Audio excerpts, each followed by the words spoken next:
The Fabulous Four are back. What a show we have in store for you today on the polling station. It's Johnny Ward, William Kedjanyi, Paul Krishnamurty, and Neil Channing. After some very, very interesting results that, in my mind, suggest that the UK is closer to breaking up than ever in the last 100 years, in the sense that we had results, William Kedjanyi, to my mind, that show Conservatives are doing well in England, not doing well anywhere else. Labour did well in Wales, but that itself isn't necessarily massive consolation for Keir Starmer. And I show you the front of the Irish Times today.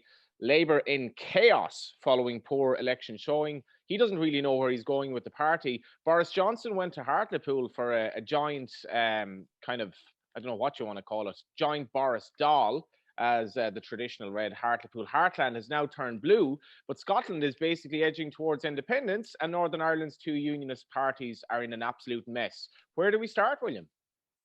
Yeah, another day on normal Ireland. Let's start in England, where there are two very contrasting sets of results. The first is a terrible set of results for Labour in what people would have described as its traditional heartlands. There have been some pretty seismic changes in the sort of person that lives there, and their social standing, and I think the way that they vote. And there's been a pretty seismic changing of party affiliation there, as you've seen in Hartlepool, but not just that, but with lots of councils going the way of the Tories, who picked up 13 councils overall and a bunch of councillors, and also Labour losing places like Durham, which is unspeakable. Previously to this election. It was a really bad night for Keir Starmer, at least Thursday was, and Friday wasn't much better. Then there was the infighting, which we'll come to later. And then there was something of a revival. Labour took quite a few metro mayors. They also had some gains in the southeast. And interestingly, actually, the picture probably looked a little more rosy for them. But by that time, we were not discussing, I don't think, just the Labour results. In Wales, Mark Drakeford and Labour did really well, won 30 seats in the Senate, pretty much a working majority there. And in Scotland, the SNP fell just short of majority. It was always going to come down to the wire. That's what the polls told us. That's what the market told us. 64 seats they ended upon, but there is a independence majority in Holyrood because, of course, the Greens are pro-independence. And that was fascinating as well, because obviously the green swing that we've seen in recent elections across Europe, and particularly in Ireland, obviously, and will likely continue. Paul Krishnamurty, I want to get to you, because you may hang your head in shame after predicting that Labour could win Hartlepool. But at the same time, it was based on kind of logic. And it is a bit shocking just to show that a place like Hartlepool, clearly they just want Brexit done, and they're kind of happy with the vaccine rollout. And presumably Keir Starmer's sort of, I don't know, direction with Labour isn't really resonating with voters in regions like Hartlepool. Yeah, well, I think Hartlepool's a terrible result for Labour. I mean, just personally, just to defend myself, I knew you would. And all my other bets did win. So just let me get that in there. Defending myself. But anyway, no, I think the message from Hartlepool and the message from Dudley and from generally across the Red Wall was a total confirmation of the 2019 trends and the worst possible perspective you could have taken on Hartlepool from the outset, that basically the entire Brexit Party vote would transfer, and also that Labour would lose a little bit from their left or from disaffected people. So that was terrible. But I think that, frankly, the whole weekend we're stuck in these silly binary narratives, right? A bad night for Labour doesn't necessarily mean a brilliant night for the Conservatives. 100%. Yeah. An improved day for Labour on Sunday is not, is not the be-all and end-all. These are complicated issues. Now, I think when you look at the numbers, they got 36% on the national vote share, projected national vote share for the BBC Tories. Now, this is 36% after the total collapse of the right wing, the far right vote. That has always shown up at every local elections in our lifetimes. There's been a UKIP vote, a Brexiteer vote, an English Democrat vote, local independents who are a bit Brexity, and they're on 36, right? Now, if you think of Britain, imagine we had a sensible voting system like Europe, right? The progressives won it easy. When you add up Labour vote, SNP vote, Greens, right? I don't know where you classify the Lib Dems in that. left-right thing, but you know, I think that the majority have gone progressive. So this is at a time when there is clearly a COVID bounce for every incumbent, hence why Wales completely bucked the trend with Labour, right? I mean, there's the proof that it's a COVID bounce that Labour did so well in Wales, right? So Boris has that. He has a vaccine bounce. He has all of those long-term trends overwhelmingly in his favour in places like Hartlepool, and yet they're on 36% and they're losing Witney to Labour, David Cameron's old seat, chipping Norton, where they all live, you know, the Murdochs, the Rebecca Brookses, the Camerons, Jeremy Clarkson, just voted Labour, right? Labour just won the West of England on a 10% swing. This is what's happened to the Tory heartlands. That's what we need to now have a national discussion. We need some northern journalists to head down to Oxfordshire and ask them why traditional Conservative supporters no longer think their party represents them. Well, so, I would put that to you, Neil Channing. Why are people even voting for the Conservatives in the first place? Well, obviously, yeah, that is a one. Well, I mean, I think Paul makes a lot of good points there, actually. And you can throw into that Worthing, parts of Surrey. The Tories lost quite a few council seats in Surrey. There are big demographic changes in the country, and we spoke about that last week in terms of, you know, 50% of the country lives in cities, for a start. So Labour's, you know, Labour have a lot of younger voters. They have a lot of renters vote Labour, whereas property owners tend to vote Tory. And in the cities, people are more likely to be, you know, renting rather than owning, and they're likely to be younger. If you took out all of the retired people, Labour would have absolutely smashed it in these elections. Now, obviously, you know, retired people count and they're entitled to vote. But I mean, people talk about Labour losing its working class. The working class people that actually do a day's work and go and do a job still vote Labour. What people call the working class in that ludicrous system we have of, you know, ABC ones and all that nonsense, means that a lot of retired people are classed as working class. You know, I mean, working class is a nebulous concept generally. I think if you look at Hartlepool, though, you know, the turnout is a massive factor. I just was looking at there, 42% turnout in this election, 58% in 2019, 59% in 2017. You know, the Tories didn't. I mean, they did obviously pick up votes, mostly from the Brexit Party, but they didn't pick up all of those votes from the Brexit Party. They just picked up a few. And Labour's vote collapsed because of low turnout. And as a left-wing, as a left-wing person, I would have to say that the problem that Labour have had in this election is they haven't presented a vision of what they intend to do to change the country, and therefore they haven't managed to enthuse people that voted for them in 2000, particularly in 2017, but to an extent in 2019 as well. You know, if you don't present people with a vision, they won't come out and vote. And well, I think the turnout was quite low. On that, is the future of the UK dependent on a resurgent Labour? Because at the moment, English people are voting in terms of the Conservatives, are voting in a nationalist way, particularly in places like Hartlepool. Scotland is moving towards independence. You can even see what's happening in Wales. Northern Ireland, never before has United Ireland looked as likely as this. And most of this is all because of Brexit and Boris Johnson, quite frankly, not giving a damn about the union, or in my mind, English nationalism and himself is what motivates him. But for the United Kingdom to actually, is the United Kingdom more in peril now than ever in your lifetime? Yes, I think so. Although I know Will did rather big up the old Plaid Cymru last week. I tried to say that, you know, Wales leaving the Union was going to be the next thing. They actually, you know, probably had quite a disappointing night. Leanne Wood lost her seat. And they didn't really make any gains at all. Now, I think there was an incumbency thing. I don't really go a lot on the vaccine bounce as much as other people do. I mean, I don't, you know, Sadiq Khan hasn't had much to do with the vaccine. And, you know, he managed to win because he's an incumbent.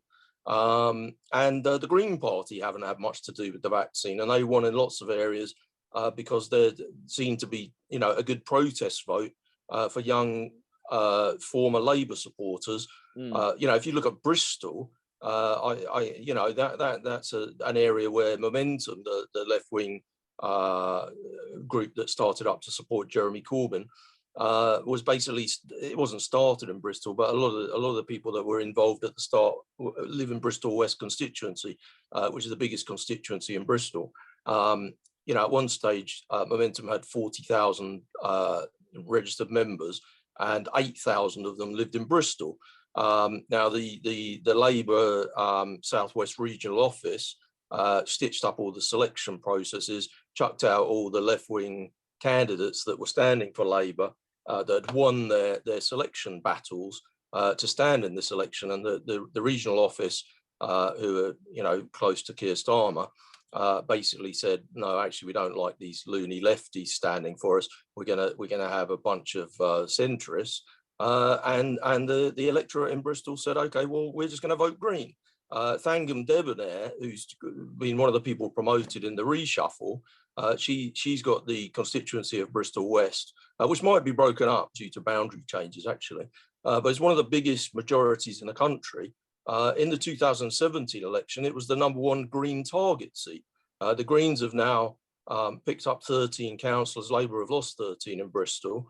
And, you know, the Greens are starting to talk again about Bristol West being their #1 target. So if Labour do, you know, fail to present some kind of vision that enthuses the young, they have got somewhere to go. You know, it's ironic that Peter Mandelson is so involved in things at the moment, because of course he was famously the person that said, where are these people going to go to? We don't need to worry about moving to the centre because these people have got no one else to vote for. Well, this election's proved they have got someone else to vote for. They can go and vote for the Green Party, or they can go and vote for the other party that did better than any of the other parties in this election, which was the stay on your sofa and not bother voting party. Yeah, they were the real winners in this election. Obviously in Scotland the turnout was high.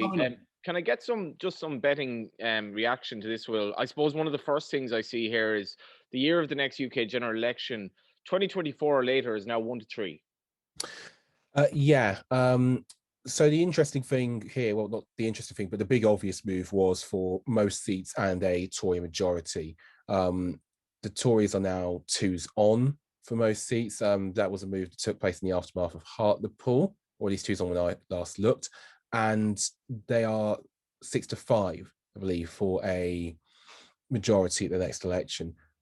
Can I stop you there, actually? And I want to get you on this. And then I want Paul on this, because I completely get what Paul is saying here. Politics can move very, very quickly, very fast. Yeah. And this is kind of almost a notionally good result for the Conservatives in some respects, but there are a lot of problems lurking down the road. This is true. There are an awful lot of problems, and it's going to get much, much harder for things like economic confidence to be maintained when you eventually have to let go of some of the support levers, and they are big support levers that the government has used throughout the last 18 months or so. Also, people can forget things that governments do for them very quickly. And it's interesting because Robert Peston put out a blog actually where he referred to this just now. He believes that Boris Johnson has a big task on his hands to prove to let's call it the Red Wall, and I don't really like using that phrase too much, but let's call it the Red Wall, same place in the northeast, northwest. You should call it the Blue Wall now, anyway. The Blue Wall, yeah. Okay, so the new Blue Wall, Boris Johnson at some point is going to have to prove that the Conservatives are the right choice for them. You know, that the new Conservatives councillors can put investment into these cities and towns, that their transport can be improved, that things like free ports work, that jobs come back, or whatever. Now, it's possible to do that if there is the will, but difficult unless you empower local government, and we've seen no sign of that. And also, you know, the vaccine optimism, I think, can extend right through this summer, up until October, whatever. Then I think you are getting into more uncertain territory. Yes. But just quickly before Paul comes in, I think that has to be balanced against shifts we're seeing on several levels, which just don't favour Labour, especially under first past the post. Right, which you referenced as well, Paul, because obviously in this country we have a proportional representation or whatever. But I'm predicting here, and I might be wrong on this, that you're going to predict that Labour at 7-4 to win the most seats at the next election. No. You're not going to say that. Okay, What but about the Conservatives are led by an absolute buffoon who lies through his teeth, is a complete liability. The Conservatives did have a reasonable by-election in Hartlepool, fair enough. If Keir Starmer can kind of get the party on a reasonable footing, the Conservatives will trip themselves up and screw themselves over in the next election. Yes or no? There's no yes. No, they can win the next election and do all those things. What I'm saying is amazing. What I'm saying is that we're dealing with something much just like we were talking about demographics, right, and all these social changes that are driving it all. They are much bigger than any political party or any data issue or anything like that. They're just going on and not just going on in this country. But there is something much wider in play, and maybe we need to sort of zoom out a bit. So, if you don't mind, I'm going to start in Europe, right? Very possibly, the big story of 2021 will be the Germans getting a Green Chancellor, right? And that is because over time, the kind of, lukewarm, doesn't believe in very much old party political structure of the Social Democratic Party has been usurped by a younger, more vibrant,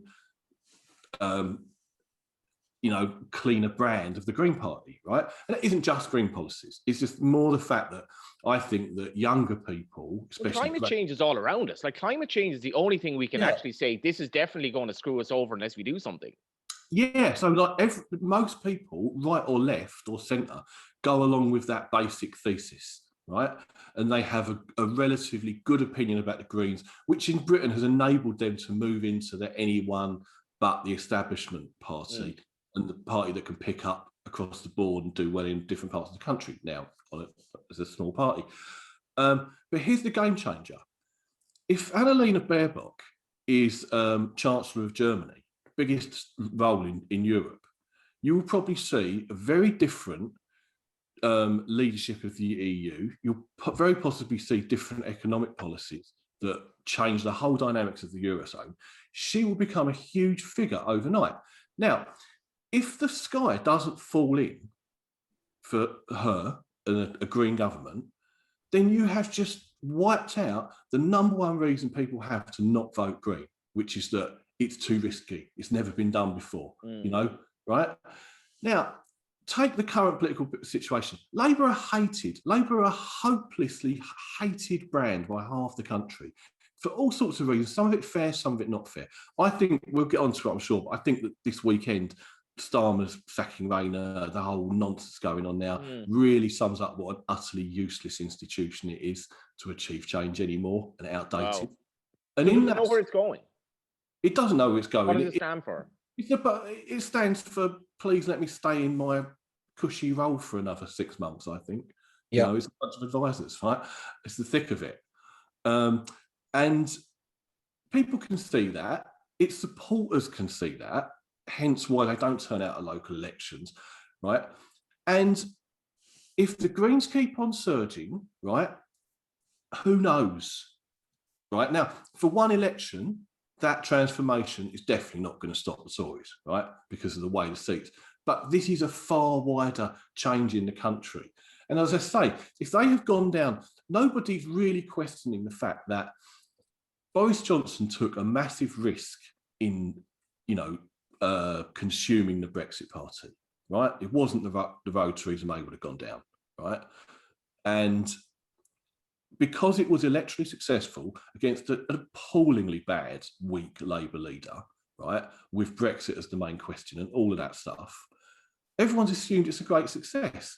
But here we are, where they're only getting 36% despite being the only right-wing party in the locals. So perhaps they've just changed the dynamic, right, into now it being the far-right Tories who have been in government for 11 years and counting, right, versus whoever wants to stop them, right? And just to go back a little point, 2017, which we've all done to death a million times, right, from every single angle.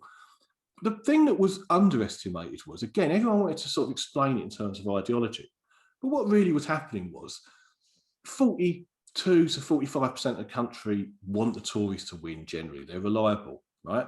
But the rest of the country isn't Tory. And for that 2 months out, that other 55% of the country didn't know how to vote. They didn't know how to do it, right? Who was going to be the opposition? We were all talking about would Lib Dems be. And then Corbyn had a surge and suddenly it was, oh, right, okay, that's how we do it. That's how we stop the right-wing party. So they came out, right? So perhaps that kind of coordination can be marshalled in a different way at the next election. And, you know, if they're not going to go for my AC13 plan, then maybe it's the Greens. Before we get to Scotland, let's get to Neil Channing and that. And Neil, is there going to be a general swing towards green/left policies across the world over the next 10 or 20 years? Because basically the world is burning, and maybe as well people have come out of lockdown and possibly changed their kind of mentality and lives. We're not so much consumers after a year of this. Maybe we've had a little bit of a rethink of where we're going as a species. Well, I'd like to think that you're right about some of that. I'm not so sure. I mean, if anybody woke up one day and they were in charge of a country and they didn't really know what to do, you know, there are rankings on like countries, you know, for who are the most happy, who have the lowest crime, who have the best health care, whatever. And it's always the Scandi countries, you know, Finland, Sweden, and Norway and Denmark. Basically, if you just copy them on everything, you'll be fine. You'll run quite a good country. Well. And we haven't managed to do that. Macron is still quite a big odds-on favourite, you know, a neoliberal Thatcherite to win in France. Yet he's hated by about 80% of the people in France, including 70% of the people that voted for him.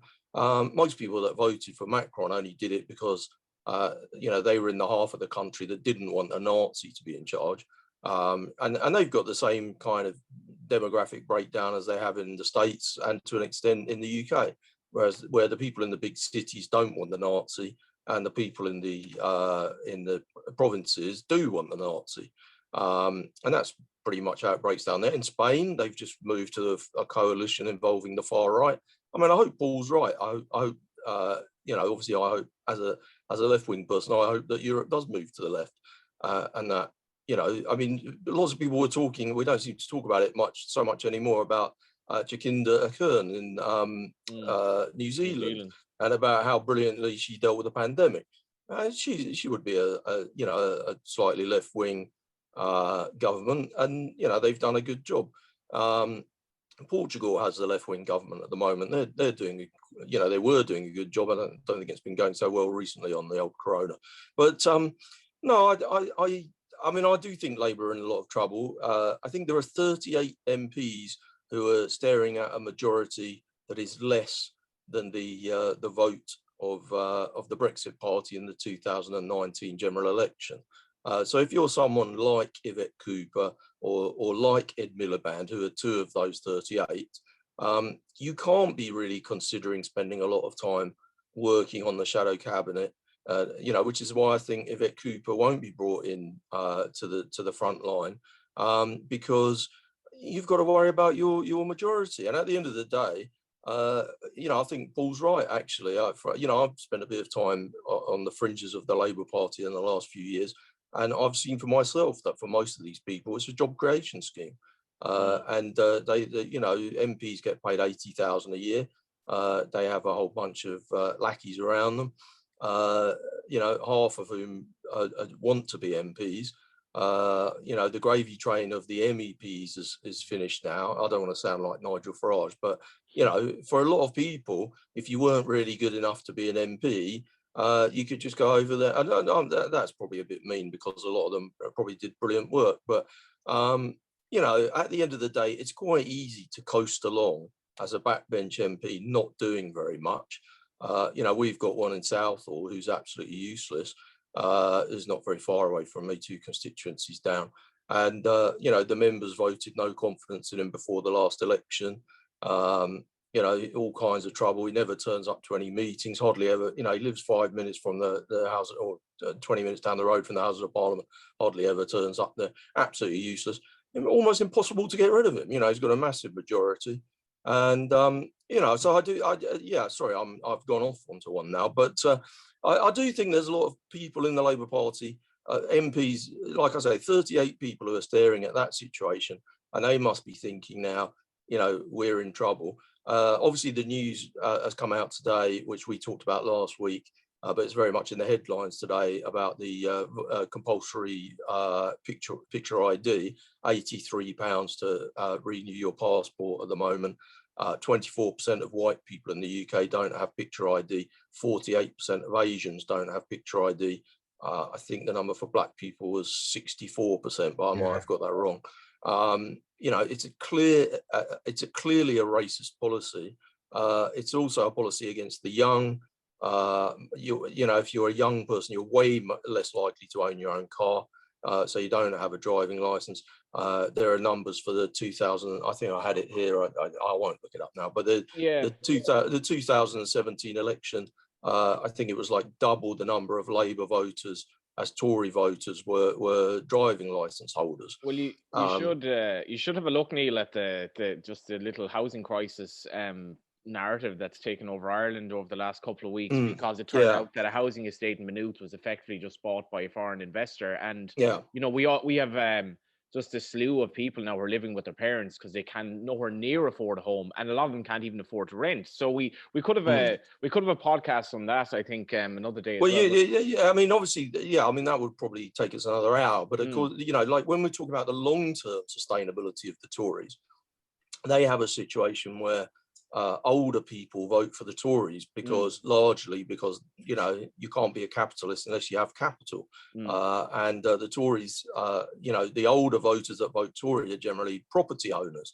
But the age at which people acquire a mortgage and own their own property goes up every year at the moment. People stay renting until their mid to late 40s now, whereas it used to be that people always bought in their 30s. So the only chance people have really of getting on the property ladder, mostly now in this country, is to inherit, which obviously means that, you know, people say, oh, Tory voters are dying off, but then new people in their 50s they move from the left to the right. But they only do that because they have only traditionally done that because they acquire property. If you don't acquire property in your 40s and 50s, you don't make that move. Wouldn't it be lovely if people voted for the party that are, you know, better for the greater good rather than just themselves? But William, in terms of Scotland, how would you assess the Tory performance and ramifications for independence and the betting here? Because obviously the Greens and the SNP did well. Yeah, Tory performance in Scotland was probably about par. It wasn't awful. Douglas Ross, I think, has performed just about up to expectations. I think it's probably a bit easier for him than Anna Sarwar to get what would be considered a favourable result, mainly because I think much more of the anti-independence vote, the unionist vote, probably coalesces with the Tories. In terms of the ramifications for independence, they're big on a number of fronts. A lot of people will put stock in the number of seats the SNP got. They were one short, and I think that will count for quite a bit, because it does just make that little bit of party management that Nicola Sturgeon and her team will have to do all the more important. But I think the situation is still very finely balanced, in the sense that in raw voter terms, that it's any independence referendum hypothetically will be close. And it would likely be won or lost on the strength of the campaigns and other factors. But until you have one, there is always going to be a very powerful voter bloc in Scotland that is more than happy to vote for the SNP or the Greens. And in pretty much every electoral situation, that's enough to win by a good, clear margin. You know, we're sat here talking about, you know, the one seat that they fell short of having overall control in a system pretty much explicitly designed to make parties work together. The SNP only need one Green vote each time. All this after 11 years in power as well, which is quite remarkable. I think that you'll have a second independence referendum at some point down the road. When? After 2025. I don't see it happening under Johnson, and I don't see it happening under a Conservative leader. And I personally, on a tangent, think Johnson, if he can stay even remotely focused probably has a job for as long as he wants it into the nearest future. To an extent, would you agree with the idea that it suits Nicola Sturgeon to not really hold one? Yeah, basically. Absolutely. Yeah, Well, absolutely. as long as Boris is in charge, the SNP will do well. Both of them do. Brilliant. It's brilliant. They want it the next general election. They want that exact narrative for the next election. It's perfect. Yeah, absolutely. I can see possibly even another decade of sort of this thing of when will you give us another independence referendum, and Johnson just stands and husks his chest out and makes some sort of visit or sends Govan or Sunak to the Isle of Scranbury or something, and they say no, and then we do the whole thing all over again. I mean, as everybody said, it's very handy for them. It takes basically a lot of attention away from the governmental records of each party, and I think that these coalitions are pretty much hardened now. I think you can take it for granted for the foreseeable future. What that would mean for the union, I think in the short term, actually, it'll probably keep it together because the coalitions are too big sort of to push one over the edge. But in the long term, it will weaken it because there will be generations and generations of people who sit and become very impatient and resent Westminster just as much, if not more, than they do now. I think you're talking well beyond your years there in terms of predicting what will happen. People will get pissed off. And on that, Paul, how important is a resurgent Labour in terms of Scotland staying in the UK? Well, it's very important. I think you probably can't see it directly from the results, but there was much better tactical voting amongst unionist voters again this time. Now that helps when Labour has a less toxic, relatively competent leader up there. Less toxic, you'd say. Oh, Sarwar, he's not much less toxic. You're saying Richard Leonard was toxic? He's an idiot. People think he's an idiot. I don't agree with that. I think that's toxic. I think you've been falling for the Anna Sarwar. No, I'm not saying I'm just saying he's mainstream. If you're mainstream, you don't offend people. Richard Leonard was just mainstream.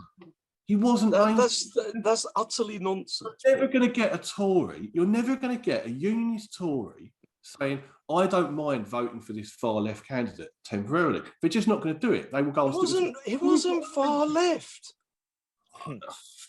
He was just a trade unionist. I mean, that doesn't make you far left.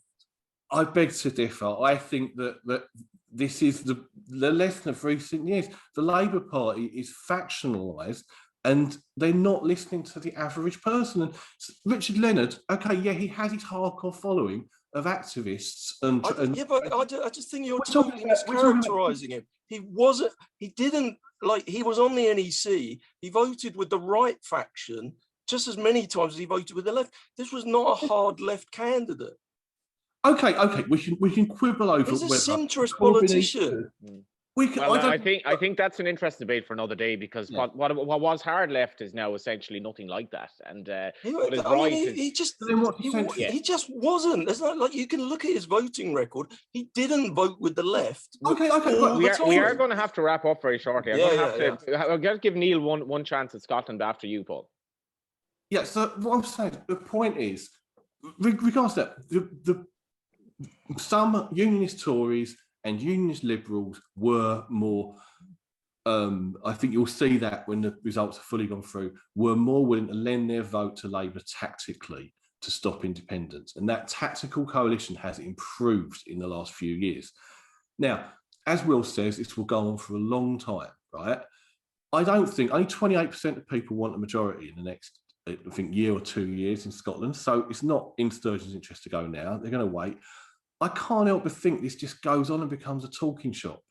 And something that for 5 years, 7 years, shall we have a referendum? Is it too risky? And then you've got all the questions about Scottish independence itself, which very much like Brexit, once you get into the detail, once you get into a referendum, there are problems, right? And they will be split and there will be different factions.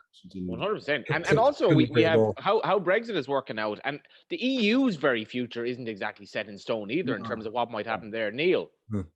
I mean, I totally agree with Paul that the tactical voting in Scotland proved a level of sophistication with the Scottish voters that is way above the level of sophistication with the average UK voter. While Paul was talking, I was quickly searching to find, this was a good one. In the London mayor election, 87,214 people had their vote rejected because they wrote 2 things in the first preference column. I mean, in Scotland, they can understand that sometimes you're a Tory, but you vote Labour in order to block the referendum vote that you don't want, and you're sophisticated enough to do that. For 87,000 Londoners, you can't understand how to fill in the form properly. So I do think there was a level of sophistication that we don't see in the rest of the country. But I think to characterise that as being because Labour have moved to somebody on the extreme right of the Labour Party instead of somebody on the centre, I just think that's wrong. I mean, Mark Drakeford in Wales is considerably more left-wing than Richard Leonard ever has been considered to be, and he's done very well. So the idea that people are just unwilling to back people, you know, the reason that Mark Drakeford's done very well is because in the past nobody has any clue who the leader of the Senate is, because it's just not that big a role. But because of the pandemic, he's on TV all the time. He comes across as, you know, softly spoken, professional sounding, very competent. They've had a reasonably good, in inverted commas, a good pandemic.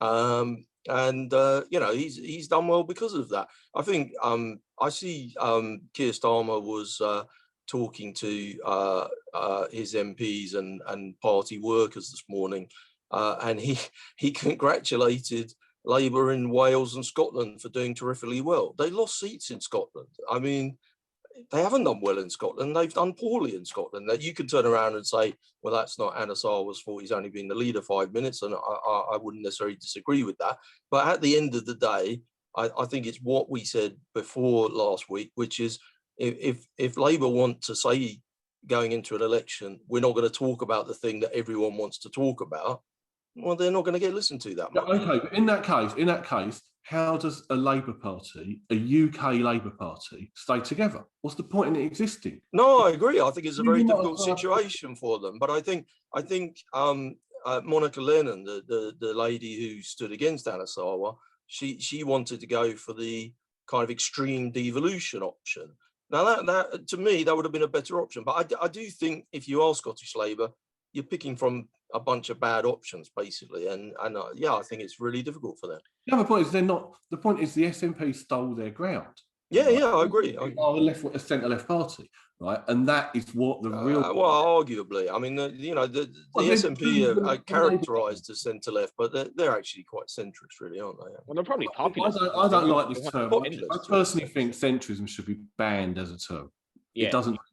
You cannot be. Well, I mean, it's a term. It's a term that gets discussed much more than it gets voted for. That is. Yes, it's been created by the extremes, by the propagandists. But centrist is just populism. I mean, centrist is literally just voting for what people want. I mean, it doesn't stand for anything. I wouldn't argue it was just voting for what people want. Oh God, what is centrism? I think we're getting another 3 hours. It doesn't. That's just like saying I don't stand for anything, but here's my manifesto. I mean, what is the point of being in the centre? That doesn't mean anything. Yeah, but it doesn't mean anyway. So it just on that, right? The centre ground on welfare is probably to abolish 90% of it and kill the poor. The centre ground on taxes is probably to tax the rich, so anyone earning 100 grand, like 80% or something crazy like that, right? There is no real position. What it is it's a term of abuse that has been invented by propagandists to attack the centre left and the centre right and the liberals, right? So thus, Tony Blair and Theresa May are both attacked as centrists. But on policy after policy, they're both extreme right wingers. They're not. They've got, where was Theresa May's Sure Start? Where was Theresa May's minimum wage rise or working family tax credits or investment in inner city schools? Right? It's opposite policies. They're just labels. They're just labels being thrown around to radicalise people and create a big fight on Twitter. We don't have enough time to radicalise our listeners today for what has been an amazing show. And I'm gonna admit I'm gonna be on. We didn't even get on the by-election. I'm gonna be on to William Kedjanyi after this and saying, how do we get the four of us together for a show every day forever and ever and ever? Because there'll be so much crack. William, just the last word to you. Just something interesting Neil said there. He used Scotland and the rest of the country in the one sentence, which I think might actually become anachronistic in the years to come. Did these elections show that the UK is in peril? No more so than any other set of elections. I just quickly. I can't agree with you there, but anyway, you do have the last word. Neil pointed out that I was watching Plaid Cymru's performance and that they didn't cut any ice, and I thought they were probably one of the wet flannels of the night. Strange phrasing there. Apologies for that, but I thought they were. But they would be disappointed, I think, with their performance.